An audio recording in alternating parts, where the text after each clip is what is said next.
वेदांत स्वामीति नामिने।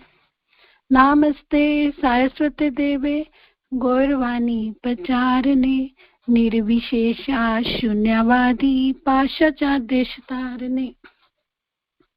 जय श्री कृष्ण चैतन्य प्रभु नित्यानंद श्री अद्वैत गदाधर श्रीवासादि गौर भक्त वृंद। ओम ज्ञान तिमिरान्धस्य ज्ञानाञ्जन शलाकया चक्षुरुन्मीलितं येन तस्मै श्री गुरुवे नमः। श्री चैतन्य मनोभीष्टं स्थापितं येन भूतले स्वयं रूपा कदा मह्यं ददाति स्वपदान्तिकम्। वन्देऽहं श्रीगुरु श्रीयुतपदकमलं श्रीगुरुन् वैष्णवितांश्च श्रीरूपं साग्रजातं सगन रघुनाथं तं सजीवं सावधूतं सावधूतं परिजन सहितं कृष्ण चैतन्य देवं श्री राधा कृष्ण पदान सगन ललिता श्री विशाखावितांश्च। हे कृष्ण करुणा सिंधु दीनबंधु जगतपते गोपेश गोपिका कांत राधा कांत नमोस्तुते। तत्कांचन गौरांगी राधे वृंदावनेश्वरी विश्वभानुसुते देवी परमामि हरिप्रिया। वाञ्छाकल्पतरुभ्यश्च कृपा सिन्धु एव च पतितानां पावनेभ्यो वैष्णवभ्यो नमो नमः। अनंत कोटि वैष्णव भक्त वृंद की जय। गुरु महाराज श्रील प्रभुपाद की जय।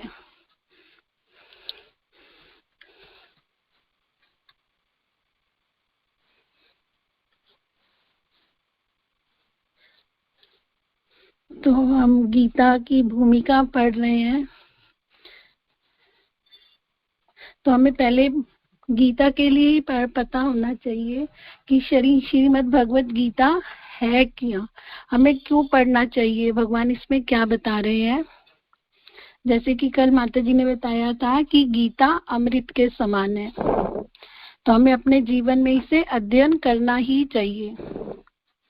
अध्ययन करके हम भवसागर पार हो सकते हैं। और भवसागर क्या है? जन्म मृत्यु जरा व्याधि। अगर हम अपने जीवन में गीता रूपी अमृत पी लेते हैं, अपने जीवन में उतार लेते हैं, तो हम इस भवसागर से पार हो सकते हैं। जैसे कि समुद्र सबने देखा है, समुद्र में लहरें आती हैं जाती हैं, आती हैं जाती हैं। ऐसे ही हमारा जीवन है। अगर हमने अपने गीता अपने जीवन में नहीं उतारी तो उन लहरों की तरह बार बार जन्म लेना पड़ेगा, बार बार मृत्यु, बार बार जरा और व्याधि, इन चक्रों में हम पड़े रहेंगे। तो इसीलिए हमें बड़े भाव से गीता पढ़नी है। तो अभी माता जी आंसर भी क्वेश्चन पूछ रही थी, तो हमारे पास गीता होती तो हम जल्दी से जल्दी सामने सामने आंसर दे सकते हैं। तो इसीलिए सबसे पहले हमारे हाथ में गीता होनी चाहिए।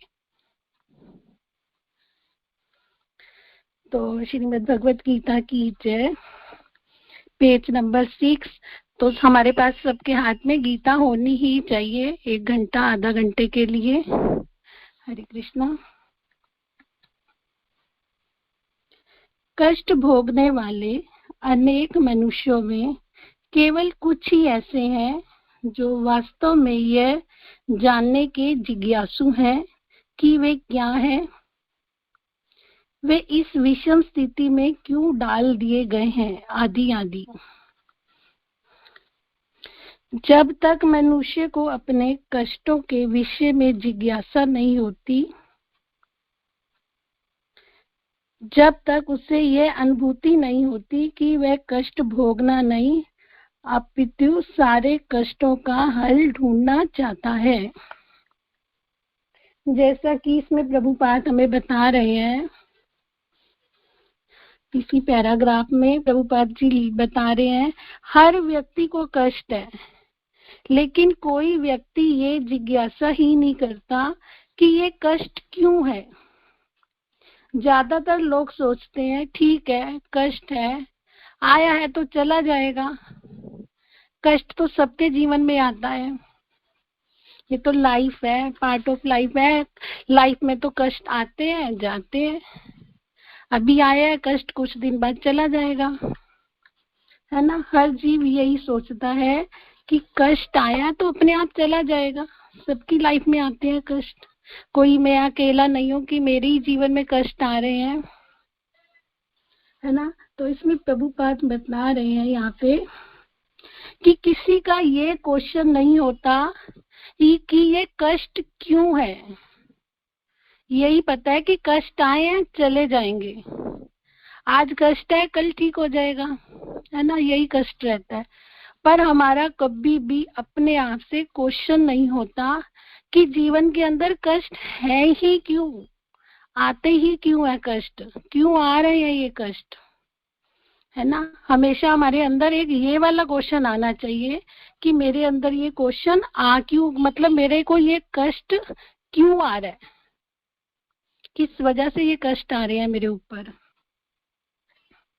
है ना। तो जब ये वाली बात हमारे माइंड के अंदर आ जाएगी, क्लिंदी सखी माता जी अपना अनम्यूट कर लीजिए। हरि बोल क्लिंदी सखी माता जी।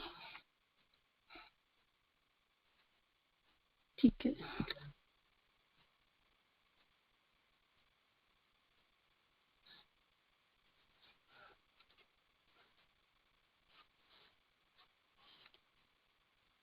क्योंकि यह कोई समझने का प्रयास ही नहीं करता।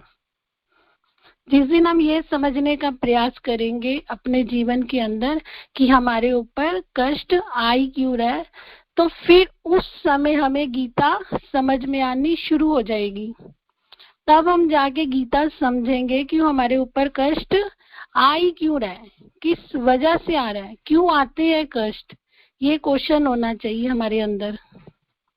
ये क्वेश्चन नहीं है कि कष्ट आए, हम किसी के पास गए, किसी ने उपाय बता दिया, भैया आप ये वाला काम कर लो आपकी प्रॉब्लम सोल्व हो जाएगी।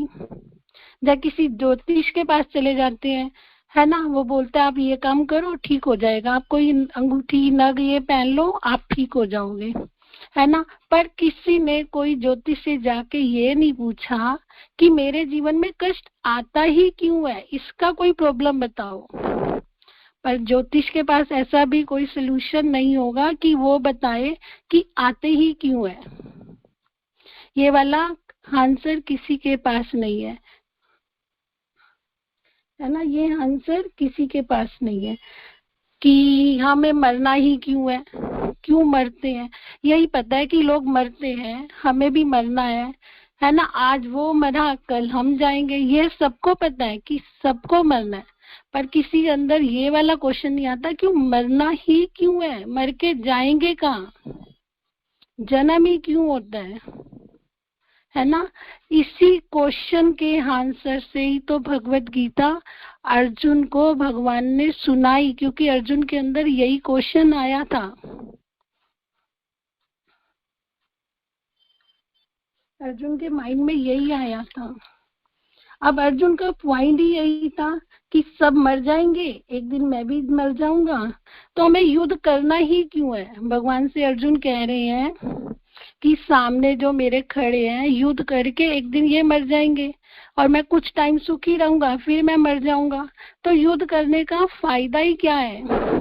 तो अर्जुन अपनी प्रॉब्लम दिखा रहा है भगवान को, क्यों करना है मुझे युद्ध, किस लिए करना है, आगे की प्रॉब्लम सोच रहा है।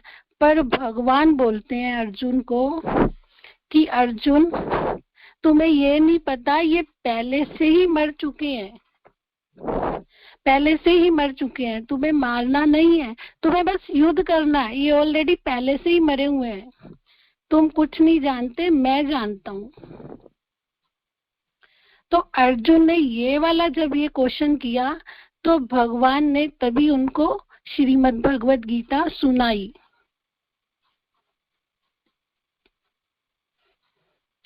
और एक बात आती है यहाँ पे, पहले इसमें लिखा है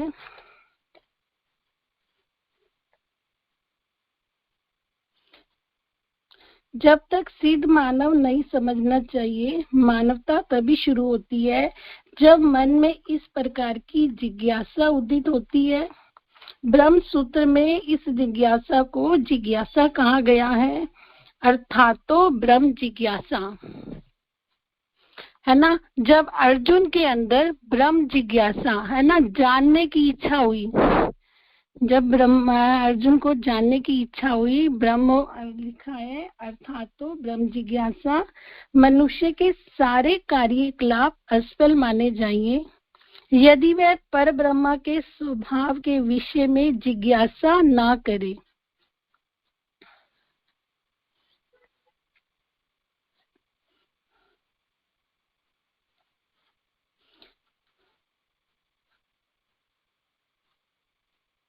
इसलिए यहाँ पे प्रभुपाद अपने परपट में लिख रहे हैं, अर्थात तो ब्रह्म जिज्ञासा अर्जुन के अंदर जब ये जिज्ञासा जागी तभी तो भगवान ने गीता सुनाई। अब अर्जुन के अंदर जानने की जिज्ञासा तो हो रही थी, अब अर्जुन के मन में क्वेश्चन अंदर से आ रहे थे। और बताया जाता है कि अर्जुन ने भगवत गीता के लिए, पहले अर्जुन के जो क्वेश्चन थे, अर्जुन ने 23 क्वेश्चन भगवान से पूछे और 23 क्वेश्चन के आंसर है पूरी गीता।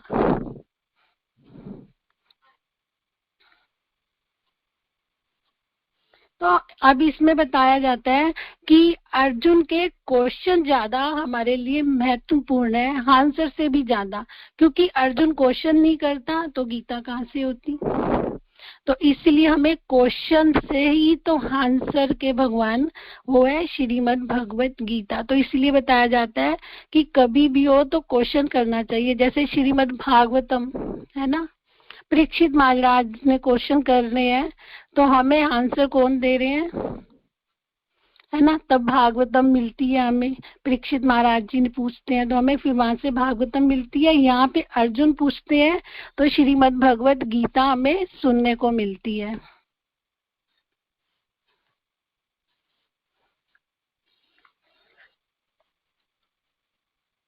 और इसमें लिखा है कि और मृत्यु के बाद कहाँ जाएंगे, वे भगवत गीता को समझने का सुपात्र विद्यार्थी था। निष्ठावान विद्यार्थी को भगवान के प्रति आदर भाव होना चाहिए। अर्जुन ऐसा ही विद्यार्थी था। जब मनुष्य, आगे सेकंड पैराग्राफ, जब मनुष्य जीवन के वास्तविक प्रयोजन को भूल जाता है तो भगवान कृष्ण विशेष रूप से उसी उद्देश्य की पुण्य स्थापना के लिए अवतार लेते हैं। तो इसमें बता रहे हैं जब मनुष्य भूल जाता है कि भगवान कौन है, मैं संसार में क्यों आया हूँ और मुझे क्या करना है, और जीव अपने स्वरूप को भूल जाता है तो फिर भगवान क्या करते हैं, फिर भगवान अवतार लेके हमारे लिए आते हैं। फिर भगवान अवतार लेके हमारे लिए आते हैं, क्योंकि जीव माया में आके भूल जाता है कि मैं इस जगत में क्या करने आया हूँ, मुझे इस संसार में भेजा ही क्यों गया है। जीव जब आता है ना, तो भगवान की भक्ति के लिए भगवान भेजते हैं। मनुष्य जन्म हमें क्यों मिला, भगवान की भक्ति के लिए मिला है। इसलिए नहीं मिला कि हम माया की सेवा करें। सेवा किसकी करनी है, भगवान श्री कृष्ण की।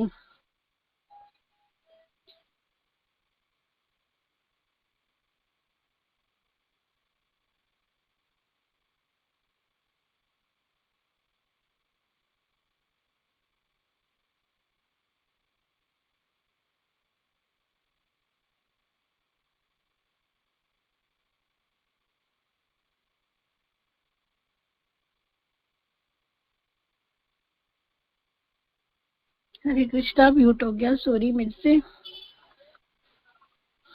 और जीव को मालूम होना चाहिए वे किसका अंश है, वो किसकी सेवा करने आया है ना। जैसे कि उसमें जीवे स्वरूप होए कृष्ण नित्य दास, कि जीव का स्वरूप क्या है, वो कृष्ण का नित्य दास है। करने तो भगवान की सेवा आए हैं, और करते किसकी सेवा है हम, माया देवी की।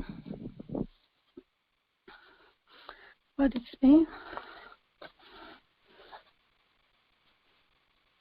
जो वास्तव में अपनी स्थिति को जान पाता है, और यह भगवत गीता उसी के लिए कही गई है।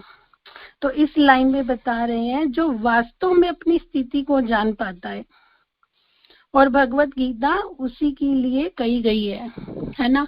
जिसको अपनी स्थिति पता चल जाता है कि वह कौन है, फिर उसके लिए यहाँ लिखा गया है कि भगवत गीता उसी के लिए कही गई है। वस्तुतः हम सभी अविद्या रूपी बगिन के द्वारा निगल ले गए हैं, लेकिन भगवान जीवों पर, विशेषता मनुष्य पर कृपालु है। इसी उद्देश्य से उन्होंने अपने मित्र अर्जुन को अपना शिष्य बनाकर भगवत गीता का प्रवचन दिया।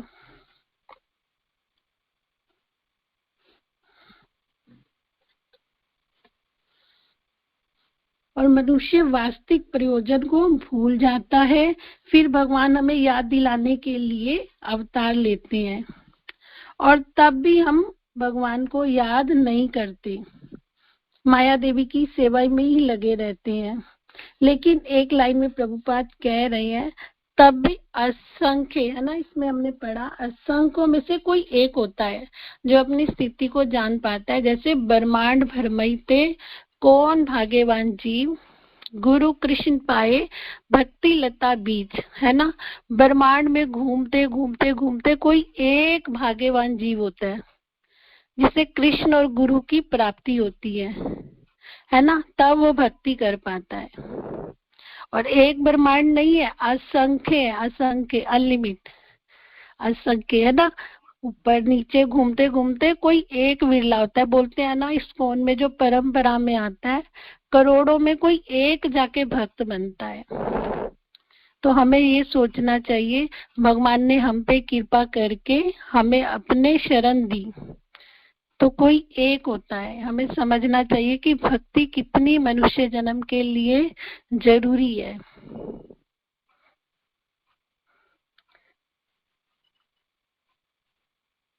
और आगे लिखते हैं प्रभुपाद, वास्तव में जो अपनी स्थिति को जान जाता है वही कृष्ण का नित्य दास है।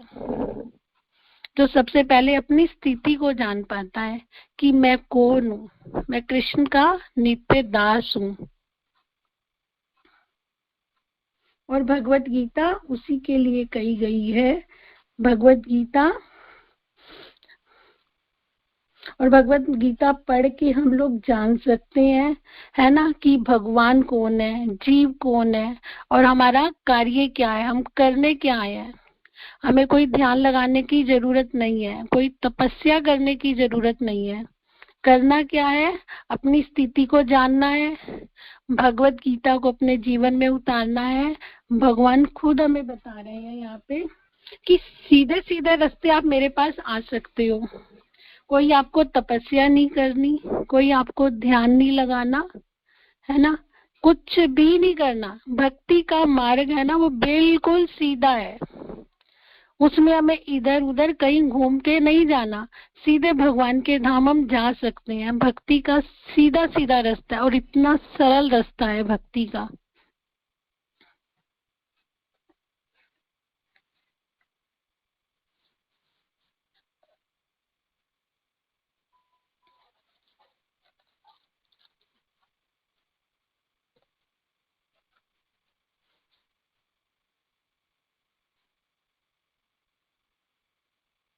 भगवान कृष्ण का पार्षद होने के कारण अर्जुन समस्त अज्ञान अविद्या से मुक्त था, लेकिन कुरुक्षेत्र में युद्ध स्थल में उसे अज्ञान में डाल दिया गया था, ताकि वह भगवान कृष्ण की जीवन की समस्याओं के विषय में प्रश्न करे। तो आगे बता रहे हैं, अर्जुन कौन थे, भगवान के पार्षद थे, है ना। भगवान का पार्षद होना भी कोई ऐसे नहीं है, भगवान के पार्षद भगवान के जैसे ही होते हैं। अर्जुन इसमें बता रहे हैं, भगवान अर्जुन कौन, कृष्ण के कौन थे, पार्षद थे, और पार्षद भी थे और भगवान के भक्त भी थे। पार्षद थे और शुद्ध भक्त थे। वे थोड़ी देर के लिए अज्ञान में चले गए थे। इसमें बता रहे हैं अर्जुन थोड़ी देर के लिए अज्ञान में चले गए थे, क्योंकि तब युद्ध के लिए मना कर रहे थे ना कि मैं युद्ध नहीं कर सकता। तो बता रहे हैं अर्जुन कुछ समय के लिए अज्ञान में चले गए। हम हमेशा ही अज्ञान में रहते हैं। अर्जुन तो थोड़ी देर के लिए अज्ञान में गया था, थोड़ी देर माया के लिए गया था, पर कब हमेशा अर्जुन किसके साथ थे? कृष्ण के साथ थे। और बताया जाता है जहाँ कृष्ण होते हैं वह माया नहीं आ सकती। पर भगवान के साथ रहते रहते भी अर्जुन कुछ समय के लिए कहाँ थे? माया में, अज्ञान में। तभी तो भगवान को युद्ध के लिए मना कर रहे हैं कि भगवान मैं युद्ध नहीं कर सकता। और बता रहे हैं अगर भगवान अर्जुन सीधे सीधे युद्ध कर लेते, कि भगवान बोल रहे हैं कि युद्ध करो और अर्जुन ने युद्ध कर लिया, तो भगवत गीता कहाँ से आती? अर्जुन ने मना करा है ना, तभी तो भगवान ने गीता सुनाई। तभी तो भगवान ने गीता सुनाई, विराट रूप दिखाया अपना, विराट रूप के दर्शन कराए। तो जो भक्त होते हैं वो माया में भी जाके क्या करते हैं? भगवान की सेवा कर देते हैं। और हम तो 24 घंटे माया में रहते हैं, 24 घंटे। अर्जुन कुछ पल के लिए गया था और एक यही बोला था, भगवान मैं युद्ध नहीं कर सकता, क्या करूंगा इन्हें मार के, है ना। उसमें भी भगवान चाह रहे थे।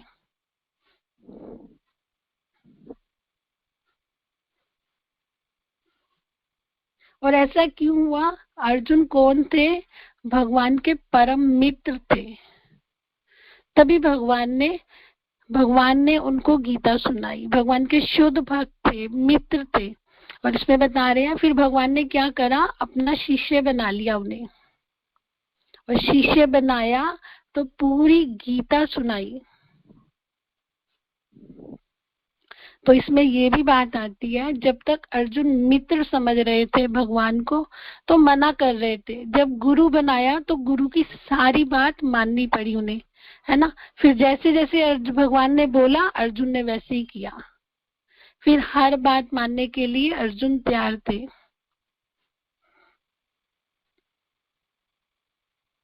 तो हमें एक इसमें और शिक्षा मिलती है कि जीवन के अंदर गुरु का होना कितना जरूरी है,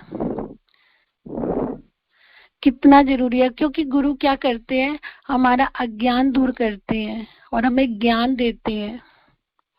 तभी तो भगवान ने ज्ञान दिया ना गीता का, अपने शिष्य बना के ध्यान दिया। जब तक मित्र थे तब नहीं दिया। शिष्य स्वीकार किया तो गीता का ज्ञान दिया, सब कुछ दिया। और अर्जुन भी सब कुछ अपने गुरु के लिए करने के लिए तैयार थे।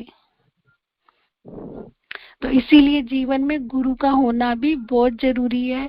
गुरु होंगे तो हम भगवत गीता बहुत बहुत अच्छे से समझ पाएंगे। परमानिक गुरु होने चाहिए, है ना। और हमें उनकी शरण ग्रहण करनी चाहिए गीता समझने के लिए।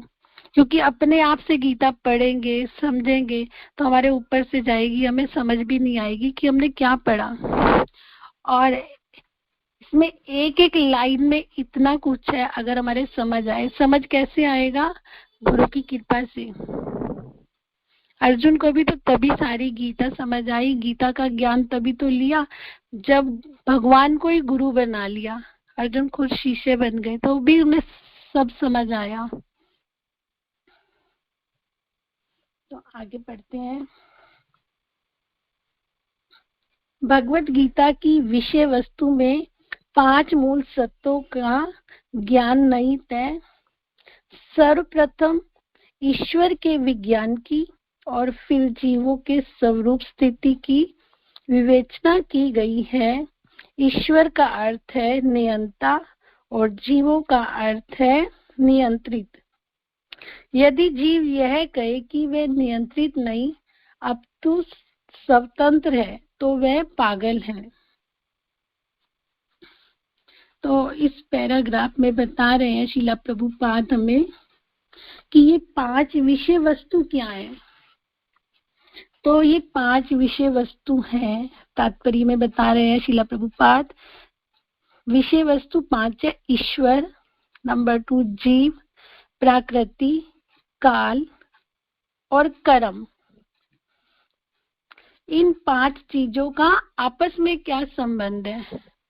ईश्वर का जीव से, जीव का प्रकृति से, काल से, कर्म से, इन 5 चीजों का आपस में क्या संबंध है, हमें ये भी पता होना चाहिए। प्रभुपाद क्या बता रहे हैं इसमें कि ईश्वर क्या है, जीव क्या है। अब जीव प्रकृति और काल के चक्कर में आकर किस प्रकार कर्म करता रहता है? कौन? जीव। जीव कैसे कर्म करता है? किसके अंडर में आके? काल के और प्रकृति के अंदर में आके जीव किस तरह से कार्य करता रहता है। जीवों को इन कर्मों से कैसे बचना है? और अब गीता में भगवान क्या कह रहे हैं कि हमें इसे अच्छे समझना पड़ेगा, है ना।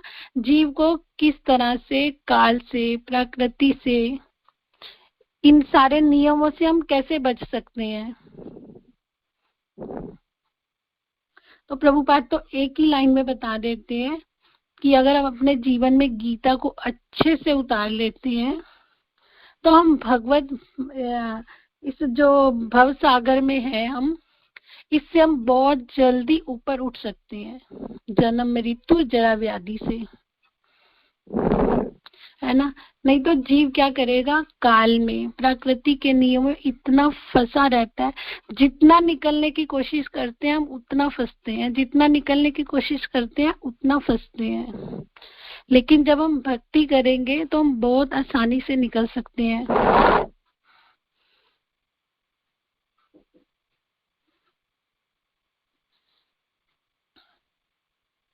ना तो हम ध्यान लगा के बाहर आ सकते, ना बड़ी बड़ी तपस्या, ना कोई व्रत करके, है ना। इस भव सागर से कैसे निकलेंगे? भक्ति करके। तो भक्ति करना हमारे लिए बहुत जीवन में जरूरी है। अगर भक्ति नहीं करेंगे तो हम अपने जीवन में कुछ नहीं कर पाएंगे, तो हमें कभी भी कृष्ण की शरण नहीं मिल सकती। क्योंकि जीव हमेशा किसके अंडर में रहता है? माया देवी के, बहिरंगा शक्ति के अंडर में। क्योंकि माया देवी हमें भगवान के पास जाने ही नहीं देती, जितना जाते हैं उतना पीछे खींचती है, जितना आगे जाते हैं माया उतना हमारा टेस्ट लेती है। जीव भक्ति में थोड़ा सा आगे आता है ना, थोड़ा सा, तो माया देवी उसके टेस्ट लेना शुरू कर देती है कि भक्ति में कितना आगे है, कितना आगे भी भक्ति में बढ़ा है। तो इसलिए बता रहे हैं यहाँ पे प्रकृति देवी और काल। तो मतलब कैसे बचे जीव? हम माया के चुगल से कैसे फंस सकते हैं, काल से कैसे बच सकते हैं, नियमों से कैसे बच सकते हैं? हमारे पास कोई रास्ता नहीं है भक्ति के सिवा।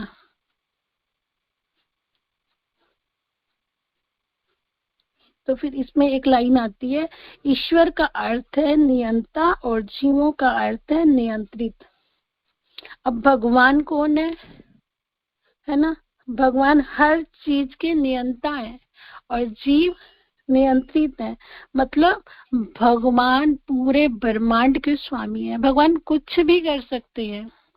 भगवान सुप्रीम कंट्रोलर है कि जो प्रकृति देवी है ये भगवान के अंडर में रहती है और जीव प्रकृति देवी के अंडर में रहता है।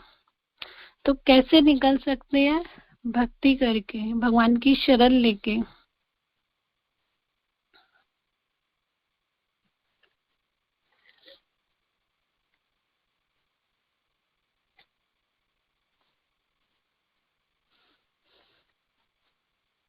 तो इसमें आगे पढ़ते हैं, इस पे लिखा है, सारे जीव भिन्न भिन्न कार्यों में लगे हुए हैं। भगवत गीता से हमें सीखना चाहिए ईश्वर क्या है, जीव क्या है, प्रकृति क्या है ना। तो इसमें बताया है सारे जीव भिन्न भिन्न कार्यों में लगे हुए हैं। कोई जीव कोई कार्य सतोगुण में है, कोई रजोगुण में है, कोई तमोगुण में है ना। सारे जीव अलग अलग कार्यों में लगे हुए हैं।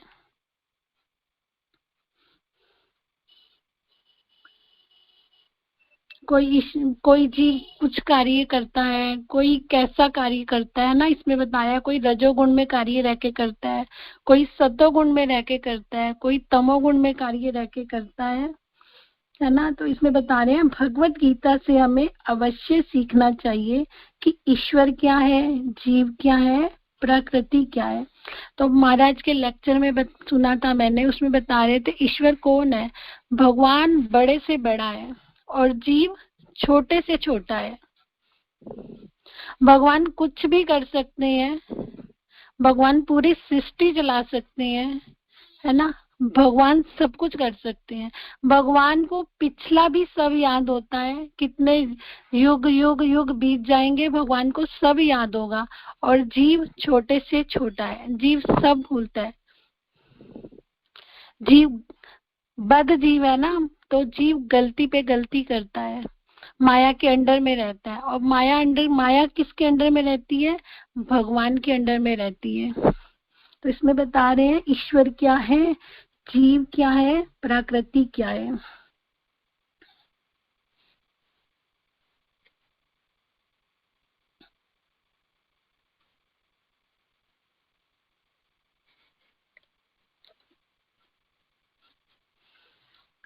तो भगवान बड़े से बड़ा कार्य कर सकते हैं, जीव जो कार्य भगवान कर सकता है जीव नहीं कर सकता। पर जीव क्या करना चाहता है कि भगवान सुपर कंट्रोलर है, मैं भी कंट्रोल करूं, है ना। जीव क्योंकि इसलिए है ना, क्योंकि जो क्वालिटी भगवान के अंदर है ना, थोड़ी सी तो जीव के अंदर भी है ना। क्योंकि ये सारी क्वालिटी सारे गुण कहाँ से आ रहे हैं, आ तो भगवान से रहे हैं ना हमारे अंदर। जैसे कि समुद्र है, समुद्र का पानी भी खारा है, तो उसका समुद्र की जो बूंद है वो भी क्या है, खारी है। ये जितनी भी क्वालिटी है जीवात्मा के अंदर कहाँ से आ रही है, भगवान के अंदर से आ रही है। अब भगवान तो सब कुछ कर सकते हैं, पर जीव सोचता है कि मैं क्यों नहीं कर सकता, मैं भी करना चाहता हूँ। तभी तो भगवान ही भोगता क्यों, मैं भी भोगता बनूंगा।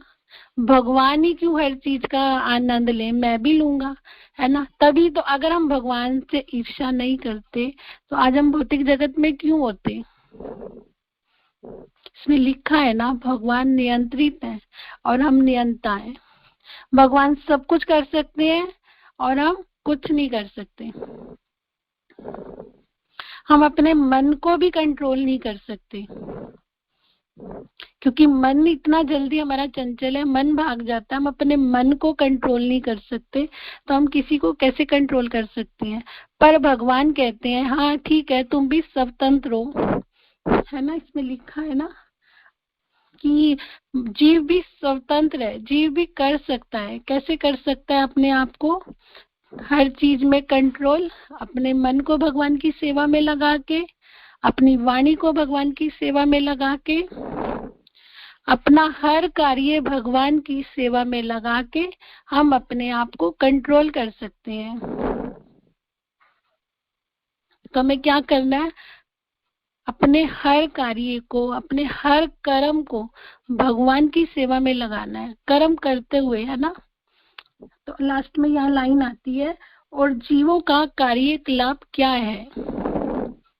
तो हमें क्या करना है, भगवान की सेवा करनी है, हर कार्य को भगवान की सेवा से जोड़ना है। जो कुछ भी करना है भगवान से जोड़ना है। तो ऐसे ही हम भगवान से जोड़ते रहेंगे तो हमारा मनुष्य जन्म सफल हो सकता है। तो आज की सेवा मेरी यही तक थी। तो हरे कृष्णा, दंडवत प्रणाम। मुझे जितना समझ आया मैंने बताया।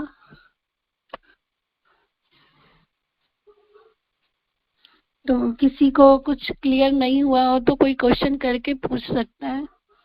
और हरे कृष्णा, दंडवत प्रणाम।